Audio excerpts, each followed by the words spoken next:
Hello. I kind of made a mistake in the making of today's episode of Scandi Pitches. While Therese and I had a very interesting discussion, I unfortunately forgot to press the record button on our videos. I did get the audio, but there is no video footage of us talking. So what I've done is I've transcribed the audio so that we can still have an episode, and instead of seeing our lovely faces, you'll just be seeing the subtitles. I hope this is okay. I realize it's maybe not quite as interesting as seeing our faces, but unfortunately it's really the best I can offer. Still, I hope you'll enjoy our discussion, and I'm definitely not going to make that mistake again. Scandi Pitches, Scandi Singers.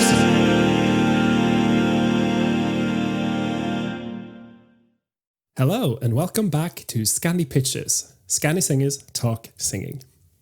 And I've got with me, as usual, my co-host Therese. How are you feeling today, Therese? I'm feeling quite all right today. I had an amazing sandwich for lunch, and that always makes me feeling quite a good mood. Well, I've got my coffee.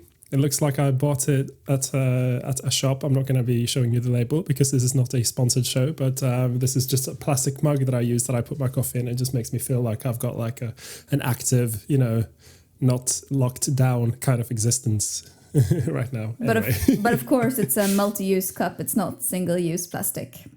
Yeah, and that's the point. And it's quite nice. Right, so we are going to be talking about a very interesting topic today, which we've decided to call tune versus tone. And of course, this has to do with tuning, which is a topic that, of course, it's something that's really important for all instruments, but like for singing, it's something you really can't get away from. It's if you've got someone who's an amazing performer in many ways, one of the things that can really distract from a really good performance is if they keep singing out of tune. Yes. So it's something that, of course, we think about and we work on quite a lot. Now, I think, again, we're going to have very different... This is kind of nice, I think. We tend to have kind of very different... perspectives kind of coming in because I started doing high level singing quite late, whereas you've been doing it for so many years, and so your kind of attitude towards and your process in working on tuning and how that's been for you will be quite different from mine. Yeah. And of course we'll bring out the something that maybe often gets confused with tuning, which is the tone of the sounds you make. So first of all, what is tuning, strictly speaking, you think? I mean, you can't just do that. You can't just throw a question at me and then I'm expected to say something intelligent. But no, I mean, obviously tuning, tuning, if you just talk about tuning, it's to do with the pitch at which you sing. So often when you talk about the tuning, like collective tuning, it's to do with everybody who's performing together, be it as an orchestra or an instrumental ensemble or as a choir or as a duo or whatever it may be.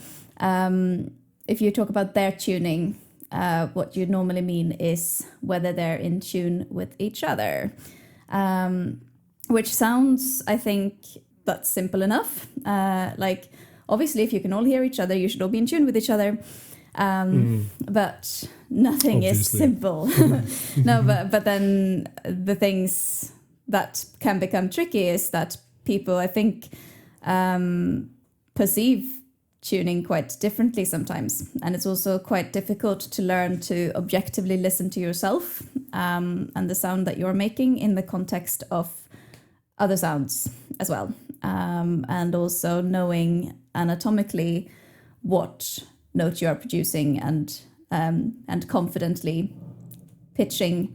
And of course, like a lot of people do have a natural ability to sing in tune and a natural affinity for pitch, but it is very rarely something that doesn't take at least some work. Yeah, and I've I've definitely gone quite a long way when it comes to this because since I started, first of all, I started playing on the piano. And piano is one of those instruments where you don't think about the tuning because the tuning has been, fixed for you by a piano tuner. And unless you've kept your instrument in a room that's not appropriate, like it's either, with really vastly changing temperatures or there's like a lot of humidity and stuff, then a piano will generally just stay in tune and you don't even have to think about tuning. So already when I started getting into singing, I had this issue where I just didn't realize that tuning was something you had to think about because I was used to, you want to play middle C? Boom, there's middle C. And so I thought, with singing, if I know what notes I want to sing, then I'll just sing it. And I think me thinking that and then listening to recordings of myself and being like, hang on, what are these sounds coming out of my mouth? This isn't what I imagined when I was singing. This is not the same note that I was thinking of. Just realizing just how different what you're hearing inside. And again, we talk the thing about you're observing your voice from inside your head, and so what you hear inside here isn't always what's coming out here. And I really got to, had to face that quite early on in my singing, singing career as such. I just didn't have any concept of tuning, even though I was, had been doing music for quite some time. Yeah. But Therese, you started as a singer, and yes. So how was your kind of path into learning about tuning and all that stuff? I mean, Did you think it's about it? slightly unhelpfully for the purpose of this conversation. I think it was quite organic. And also because I started singing so early and started singing in choirs so early. And I think I've always been very interested in the sort of listening aspect and like I think focusing quite a lot of the time on hearing myself in the context of the other sounds going on. It's kind of been, coming more and more falling into place. But I think in terms of like really starting to think about it as tuning specifically, because I mean, sort of depending on what contexts you're in, like when you're slightly younger, definitely when I was younger, it was just like, thinking in terms of like, oh, this sounds right and this is right, and sort of instinctively knowing. But then I think, starting to sing in choirs and focusing on the collective production of sound and maintaining the right tuning throughout in the context of others. And I guess it is really when you're in a situation where there's other people around you who are also producing tuned sounds is when tuning becomes a big thing, because in order for the overtones to match and for all the stuff to come together, it is really something that everyone has to kind of use the same collective tuning. What I find interesting about tuning is that it's changed so much historically. The modern concept of tuning is actually a fairly recent invention. So we in the West, we use this system called equal temperament, which is not what they used, say, in the Baroque, for instance. They used a different kind of tuning system, which was perhaps a bit more true to the way overtones work, but had the problem of you couldn't really move between different keys very easily because unfortunately sound isn't, from nature's side, is not designed to work perfectly. It's and then I mean, of course, in terms of what we consider to be what we're looking for in music, which is we want to be able to move from chord to chord, and we want them to be kind of roughly equal no matter what pitch you start on and stuff. And unfortunately, as you move further away from from the pitch you start on, just following natural harmonics, it becomes more and more away from the pitch that we want it to be, to put it in that sense. And so tuning systems have kind of developed all the time to kind of find some sort of compromise. So the tuning system we use is actually, strictly speaking, from the point of view of nature, out of tune. And yet it sounds correct, doesn't it? It sounds, when you listen to something in equal temperament, it doesn't sound to our Western ears out of tune. But if you look at, say, Indian classical music, they use a different tuning system. And then we can be like, oh, that sounds a bit weird, and is that in tune? And then they'll be like, yeah, and then they'll listen to our us singing, some sort of concert music, and be like, oh, why are they singing out of tune? Why don't they just sing the tune? And of course, the problem is that our ears are used to very different tuning systems. Yeah, and I mean, I don't know if that's the problem. It's just how it is. I think it's the condition of what is. And again, it just goes back to like, in the same way that we train our ears to, understand intervals and understand tuning, like in the same way we train our ears to understand what sounds right. But as you say, like what sounds right in Western music, like the music you and I are probably most used to, it wouldn't necessarily sound right in other systems. Yeah, and shouldn't. Absolutely. Like, I mean, that's the beauty of different, different cultures and different sounds and different traditions of music. Yeah, absolutely. I think it's also important to know this, because we, as choral singers, and especially as choral singers on a very high level, we are so hyper focused on tuning all the time, and I think we need to remind ourselves sometimes that tuning is it's a bit of an artificial concept, really, because what sounds in tune to one person can sound out of tune to another person. So it's a very, very definitely individual thing. And that's the slightly scary thing as well, isn't it? Like, because sometimes you will be singing in a group of people who have you might have slightly different perceptions and different hearing of tuning and what the notes are, and it's not really much to be done. But another thing as well, like when you're singing in bigger groups, isn't it the case that you will have a better choral sound, for example, if there is a little bit of variation, or if there is at least someone who's a little bit out when it's a bigger group? It would be a more organic sound rather than everybody singing exactly at the same pitch. Yeah, it's interesting, this, and it's also part of the reason why I love choral music, is that if you have, and it's the thing about the sum being greater than, the whole being greater than the sum of the parts, because in fact, when you hear a choir singing, if you were to say put a microphone to each individual singer, they could individually not be strictly in tune, and it still, when you're standing in the front, still sounds great, which is such an interesting thing to think about, considering, these days we're so used to hearing music that is so perfectly in tune, to the point that, there's no music on the radio, I guarantee you, that hasn't had a bit of autotune. I say autotune. People don't generally use autotune. They use more sophisticated software that makes it sound not fake. But tuning adjustments. Yeah.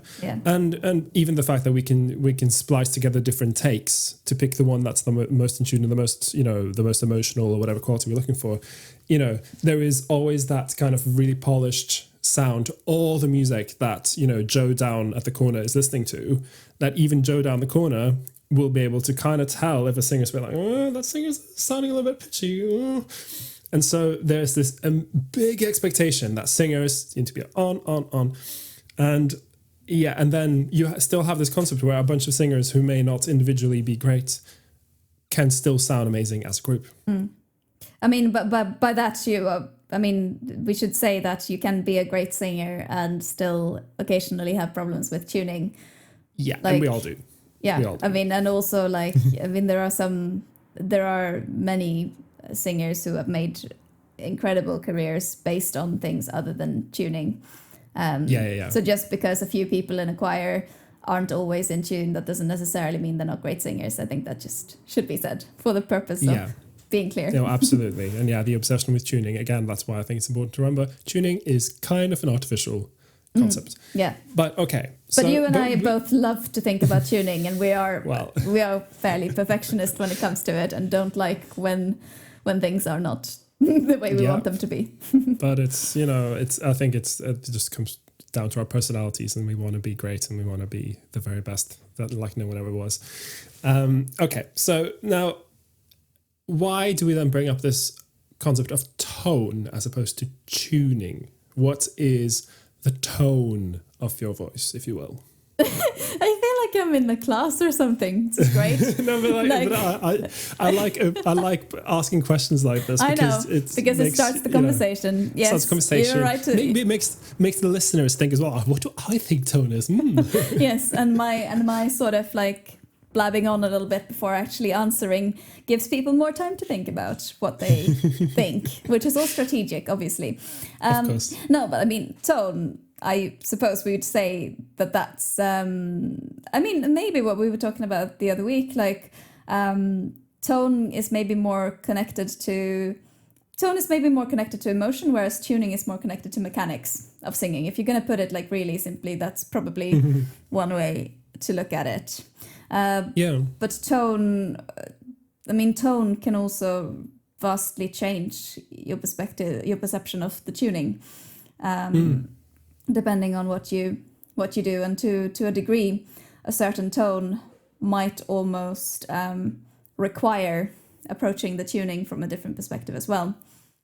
Yeah, I was thinking about what I thought tone was, and I was being a bit more like scientific. I was like, tone surely is like the presence of the overtones. Like if you're singing with a dark tone, it means that you're emphasizing the lower overtones. If you're singing with a really bright tone, then you're emphasizing all the higher overtones. Yeah. But of course, that can also be tied to emotion. If you're singing with a really bright sound, exactly, that's what we would call it bright, which also already implies there's a bit of emotion there. Yeah, and how dark often implies emotion. How often do people think in terms of like, oh, I'm going to sing this and I'm going to really emphasize my overtones, like, or like how I mean, yeah, I suppose you could, and I suppose a choir director could use that terminology and still get the right sound or the sound that they want from the singers.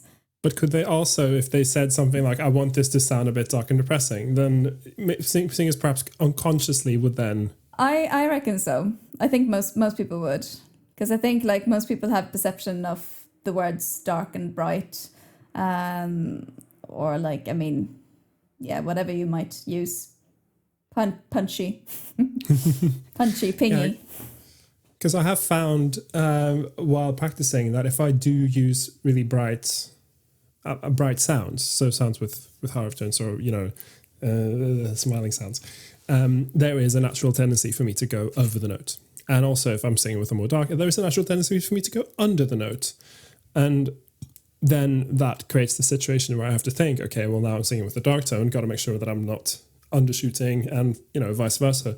And if you have a group of singers where a few people are singing with a really bright tone, then they will most likely, be in the upper part of the note, and those singing with darker might be on the bottom, which is why a choral director will often say stuff like, now do it again, but everyone smile, to kind of get the tongue up and get it brighter, because I think there is a natural tendency to go a bit flat when you sing, unfortunately. I'm not sure exactly why this happens. I've never quite understood it.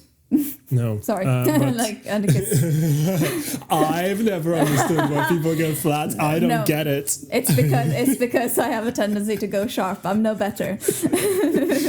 Yeah. Well, we all have our little problems. But I think it's a very common kind of quick fix if you find that the sound is kind of drifting down, is to smile, get those overtones higher, and then that will be a situation where people are talking about the tone, where it's a dark sound, okay, we need it brighter, as a means to get people who may be kind of singing the same pitch technically, but because of the way they shape the sound, can still sound like they're not in tune with each other. Yeah, and that's an interesting thing. Like, it's just, we've done some experimenting with that over the years in different contexts, haven't we? With also just slightly different vowel shapes can just make such a huge difference. That's definitely like posed problems for me sometimes.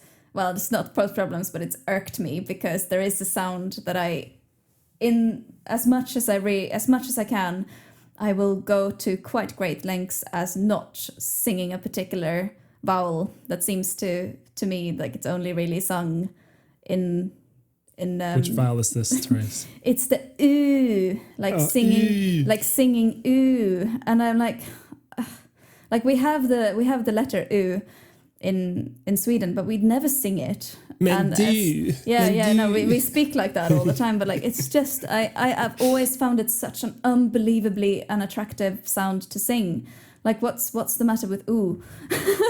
Like just a really sort of closed ooh. I do not like it. It's very bright, isn't it? And and like piercing. I don't know. I don't like it. Particularly not in musical theatre. Yeah, maybe you then prefer the ooh sound to be a bit darker. And not necessarily. Like an ooh can still be bright. I just don't like. I think it's just turning it into an umlaut. Yeah, exactly. Like there's no need, and it's and I mean for me that's not even an umlaut. That's just the letter U. Mm-hmm. Yeah. And it's actually not even the German umlaut. So like, but you know what I mean. I'm being really anal. I know what you mean. No, yeah, but it's important, and it's and again this goes back to how people are so used to hearing recordings where everything is really really polished, and of course if you record yourself, and I have to deal with this when I record myself, is there every little detail of what's coming out of my mouth is very clearly audible, because I mean even I have this microphone setup I have isn't technically that expensive, but this is like still capturing pretty much all the detail of what's coming out of my mouth, which means that I will, when I go back to edit this, be able to hear every single sound that I pronounced incorrectly, and it's on display. So of course it's very natural for us to think about this and be very conscious that I'm doing this thing and my tone is too bright, my tone is too dark, and it's there forever. It's a recording. Of course when you're doing live performance that might not be the case. That might be you're doing this concert, and it may be as we say, there will always be problems, and there will be moments when the tuning's a bit awry for anyone, but we do have a very kind of we're used to quite highly skilled professional sounds these days, and then that shapes what we expect of people as well. Okay, maybe I'm getting a little bit off topic here. Let's talk about vocabulary, because I think it's whenever you're communicating with singers, the way you choose to present what you're looking for and how you want them to change what they're doing is really important. And with stuff like tuning and tone, I think particularly for less experienced singers, and we talked about this before, if you're telling someone that is not an experienced singer that they're out of tune, they may then overcompensate trying to fix it and end up making it worse. And so the question is, how do you approach talking about it in a way that's actually going to work? I mean, I think it's just so individual, isn't it? Like we've talked about that before as well. I think like different people will respond to different approaches. So I don't think there's a one size fits all. But I think with anything, it's trying different things until it works a little bit, isn't it? A little bit trial and error. Sorry, what was the question? How do you tell a singer who's like out of tune if they don't necessarily respond directly to saying they're out of tune? Like, I mean, it's the things that we've talked about. Like, it depends on what the problem is as well. Like, if it's that they're flat, or if it's that they're sharp, or if it's just that they're completely out.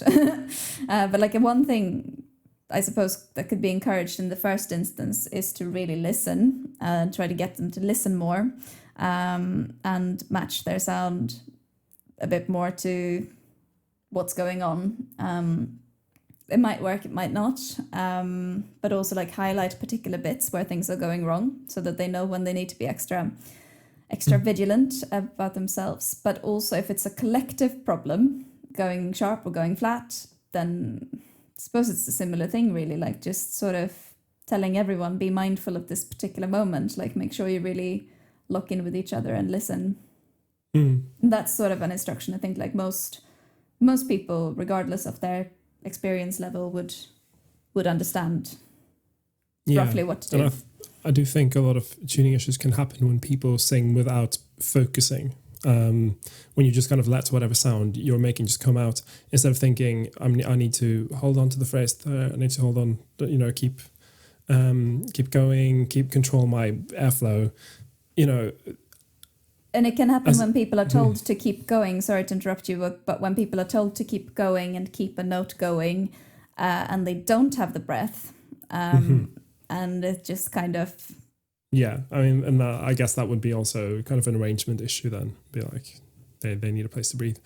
But even just making people aware that this bit is sounding a little bit so just be a bit more focused here, and then people will think and they'll concentrate a bit more on the sound. You know, as a singer, you have to do so many things. You have to, you have to smile, you have to perform, you have to engage with the audience, and and express the emotion. There's a lot of stuff to think about. And if you're not holding the music in front of you, then you have to remember what's coming. But if you are, then you have to remember to not just like be looking at it the whole time. There's a lot of stuff to think about. And then, of course, it's really easy to forget maybe about a few of those as you go. Just bring it to people's attention. Also, not doing this thing where you point at someone and be like, you're flat, you're flat. Yeah, that rarely helps. I mean, at least not in the moment of performance. I think that's probably really unhelpful.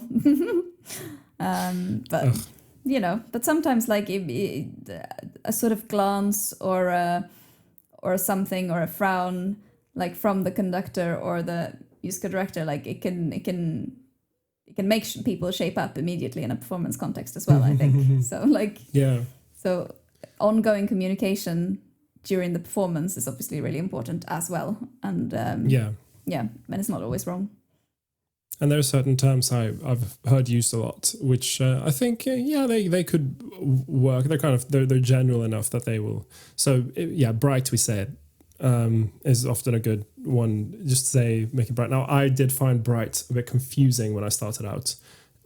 So maybe saying, when they say do it with a smile, that makes a lot of people's voices immediately go a bit more bright. It might be a bit kind of better to do because, speaking as someone who got into singing fairly late, I didn't always understand what dark and bright meant. That wasn't really words that made sense to me. One that I use on myself a lot now is, I think, keep my tongue high. So I don't drop it down. And again, this is, of course, that's going to make my tone quite bright. But because I'm mostly working in the field of pop music, that is the sound that a lot of pop singers choose to go for. They choose to go for a bright sound.